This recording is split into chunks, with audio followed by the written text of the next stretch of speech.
semuanya, ketemu lagi bersama aku Uci. Nah, di video kali ini aku bakal sharing lagi tentang madu. Siapa sih yang nggak tahu madu? Nah, madu itu dipercaya bisa meningkatkan kesuburan. Bener nggak sih gitu kan? Nah, kita cuma dengar-dengar atau dari promosi-promosi aja kan tahu bahwa itu tuh bisa meningkatkan kesuburan. Nah, sekarang aku bakal jelasin ke kalian, bener nggak sih madu itu bisa meningkatkan kesuburan dan apa faktanya kayak gitu. So, ditonton terus videonya sampai selesai. Oh ya guys, satu lagi, kalau misalnya kalian pengen baca-baca, di akhir video ini aku bakal kasih link atau di description box aku bakal tempelin referensinya supaya kalian juga bisa baca-baca di situ, karena penting banget buat kita di zaman sekarang ini. Bagi generasi milenial wajib banget untuk sering membaca, nambah pengetahuan supaya kita nggak termakan dengan isu-isu yang ada kayak gitu. So, simak terus videonya sampai selesai dan semoga bermanfaat. Sebelum aku ngebahas tentang materi ini guys, ini tuh aku dapat dari sebuah Journal of Dental and Medical Science. Jadi di sini tuh kita bakal ngebahas apa itu manfaat dari madu. Bener nggak sih gitu kan kalau madu itu bisa meningkatkan kesuburan. Nah, alasan bikin vlog itu supaya kalian tuh tahu dan gak termakan promosi atau sebagainya, tapi berdasarkan kalian emang punya pengetahuan dan kalian bisa memutuskan untuk mengkonsumsi madu atau enggak untuk kesuburan kayak gitu. Nah, bagi kita para pejuang garis 2 biasanya nyari informasi tentang makanan untuk penyubur kandungan, dan salah satunya yang sangat viral banget itu adalah madu, dan banyak banget dijual di pasaran, madu penyubur, madu bla bla, madu bla bla, dan mengatasnamakan bisa menyuburkan kandungan. Nah, sekarang kita bakal bedah apa sih yang ada di dalam madu itu sehingga bisa dianggap meningkatkan kesuburan. Nah, madu sendiri biasanya itu disebut makanan yang sehat atau makanan-makanan herbal atau obat-obat herbal yang bisa memberikan kesembuhan atau kebaikan untuk tubuh kita selama kita mengkonsumsi madu. Nah, selain itu juga madu itu dianggap bisa meningkatkan kesuburan karena di dalamnya itu ada antioksidan yang sangat tinggi. Pertanyaannya, bener nggak sih gitu kan kalau madu itu bisa meningkatkan kesuburan? Salah satu manfaat madu itu sendiri adalah bisa meningkatkan vitalitas, terus memperbaiki sel sperma, dan mengatasi infertilitas atau kemandulan. Itu guys, madu itu memiliki antioksidan yang sangat tinggi, terus antiinflamasi juga, dan katanya madu itu merupakan agen antibakteri. Menurut studi dari US National Library of Medicine National Institute, di sini tuh ada yang namanya Role of Honey in Modern Medicine. Nah, peran madu itu telah diakui dalam literatur ilmiah dan terdapat bukti yang meyakinkan dalam hal antioksidan, antibakteri, dan mencegah batuk, menyembuhkan luka, dan juga bisa meningkatkan kesuburan. Untuk kandungan dari madu ini sendiri aku bakal langsung bacain aja ya guys, karena ini tuh panjang banget.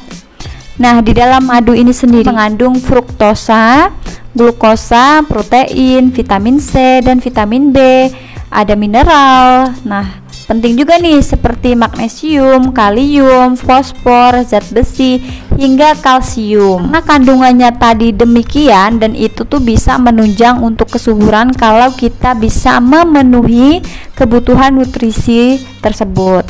Nah guys, masih banyak banget di beberapa kebudayaan atau obat tradisional itu madu masih dipercaya bisa meningkatkan kesuburan pria karena di dalamnya itu mengandung unsur-unsur yang bisa membantu untuk meningkatkan kualitas dari sel sperma. Untuk meningkatkan vitalitas dari pria itu sendiri, di dalam madu ini mengandung ada vitamin zat besi, kalsium, asam amino, mineral, dan sifat meningkatkan kekebalan yang dianggap dapat meningkatkan kualitas sel sperma atau bahkan bisa meningkatkan sel telur, karena unsur-unsurnya tadi itu yang harus kita penuhi selama untuk mendapatkan kehamilan atau dalam masa program kehamilan. Saking hebatnya ini madu guys, ternyata bisa dianjurkan untuk para pria yang emang sudah didiagnosa impoten. Dan untuk para wanita bisa mengkonsumsi madu ini jika kalian sudah terdiagnosa infertilitas. Contoh seperti ovulasi yang tidak teratur. Masih dalam studi yang di atas yang kita baca tadi, berdasarkan jurnal tadi, bahwa madu itu bisa dikonsumsi untuk para pria dan wanita jika madu itu dicampur dengan air hangat, dan bisa juga dikonsumsi bersama dengan susu hangat terus dicampur sama madu. Nah, konsumsi madu bersamaan dengan susu hangat itu bisa membantu meningkatkan jumlah sel sperma. Dan vitamin B yang ada di madu tersebut bisa membantu untuk meningkatkan hormon testosteron. Dan ternyata emang ada korelasi positifnya antara asupan madu dan konsentrasi testosteron. Untuk manfaat atau kegunaan dari hormon testosteron ini sendiri adalah untuk mempertahankan dalam gairah seksual, kemudian membantu memproduksi sel sperma juga, sehingga bisa meningkatkan kesuburan para pria. Next, kita bakal bahas tentang manfaat madu lagi. Jadi untuk meningkatkan ereksi dan memperkuat ovarium.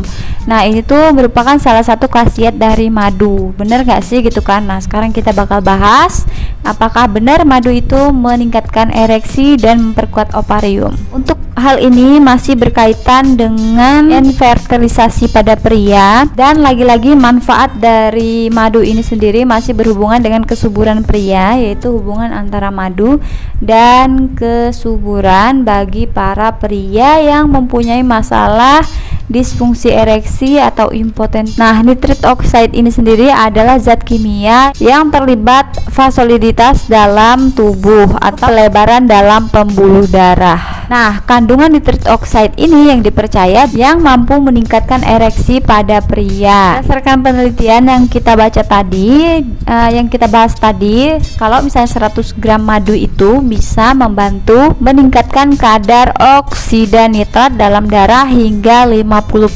Kandungan ini tersebut bisa dipercaya meningkatkan kesuburan pria ataupun wanita. Nah, untuk pria itu bisa meningkatkan vitalitas juga, bisa meningkatkan kualitas dari sel sperma. Kalau untuk perempuan bisa memperkuat sel ovariumnya, kayak gitu, bisa memperkuat ovarium wanita.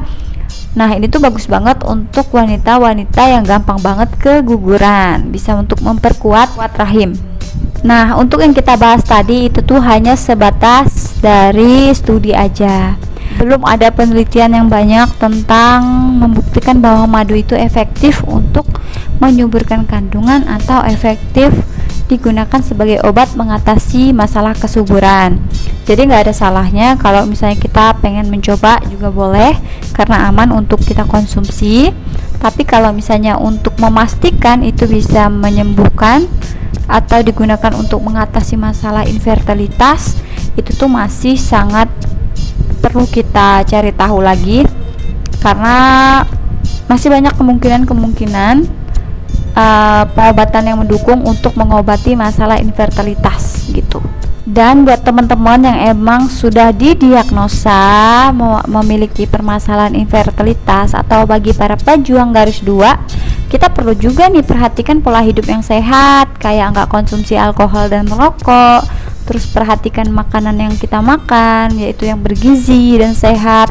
Kemudian juga kita perlu banget untuk olahraga rutin, karena itu tuh untuk membantu membakar gula yang ada di dalam tubuh kita, apalagi buat kalian yang punya PCOS, dan bisa membantu menyehatkan tubuh dan membugarkan tubuh. Selain itu juga jangan begadang, karena tubuh ini cukup untuk istirahat supaya bisa membangun zat-zat atau sel-sel yang sehat dan membantu untuk meningkatkan kesuburan. Paling penting ketika kita itu sudah menikah dan udah 1 tahun belum mempunyai momongan, wajib banget buat teman-teman untuk periksa ke dokter untuk cek permasalahannya suami atau istri, kayak gitu. So, itu aja sharing kita kali ini, info buat kalian semuanya, semoga bermanfaat. Dan jangan lupa dukung terus channel YouTube ini supaya semakin berkembang. Kalau misalnya ada pertanyaan silahkan DM aku dulu. jangan lupa follow dulu Instagram aku dan DM aku. Jadi kalau misalkan punya pertanyaan yang belum jelas, silahkan langsung DM aja ya guys. Tapi kalau misalnya aku lama, harap dimaklumi. Nah itu aja video kita kali ini, semoga bermanfaat buat kalian semuanya. Kalau misalnya ada pertanyaan, silahkan follow dulu IG aku dan DM aku di Instagram.